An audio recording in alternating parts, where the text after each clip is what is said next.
اللهم صل على محمد وآله واجعله أيمن يوم عهدنا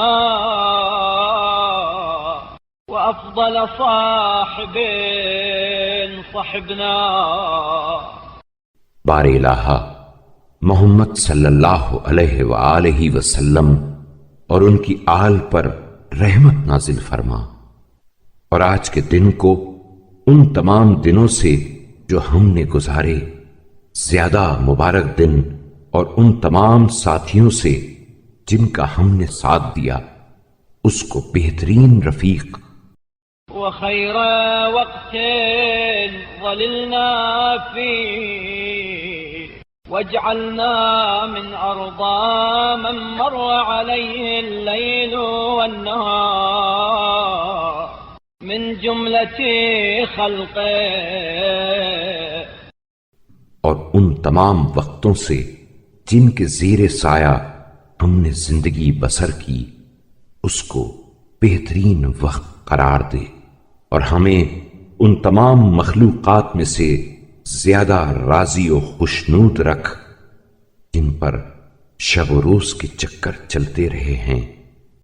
أشكرهم لما أوليت من نعمه وأقومهم بما شرعت من شرائعه، اور ان سب سے زیادہ اپنی عطا کی ہوئی نعمتوں کا شکر گزار، اور ان سب سے زیادہ اپنے جاری کیے ہوئے احکام کا پابند۔ وأوقفهم عما حذرت من نهيه، اور ان سب سے زیادہ ان چیزوں سے کنارہ کشی کرنے والا قرار دے جن سے تو نے خوف دلا کر منع کیا ہے۔ اللهم إني أشهدك وكفى بك شهيدا وأشهد سماءك وأرضك۔ اے خدا، میں تجھے گواہ کرتا ہوں اور تو گواہی کے لیے کافی ہے، اور تیرے آسمان اور تیری زمین کو، ومن أسكنتهما من ملائكته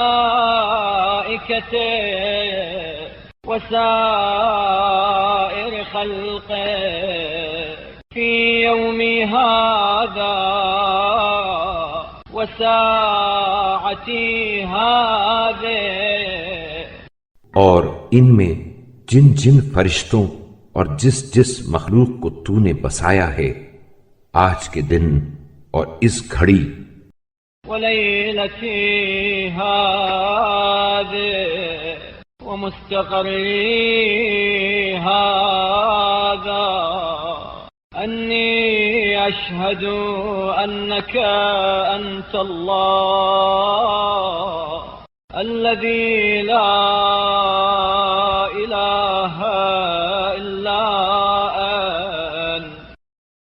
اور اس رات میں اور اس مقام پر گواہی دیتا ہوں کہ میں اس بات کا معترف ہوں کہ صرف تو ہی وہ معبود ہے جس کے علاوہ کوئی معبود نہیں۔ قائم بالقسط عدل في الحق رؤوف بالعباد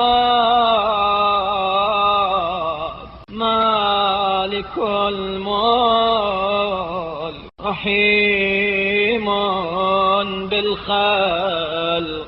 انصاف کا قائم کرنے والا، حکم میں عدل ملحوظ رکھنے والا، بندوں پر مہربان، اقتدار کا مالک اور کائنات پر رحم کرنے والا ہے۔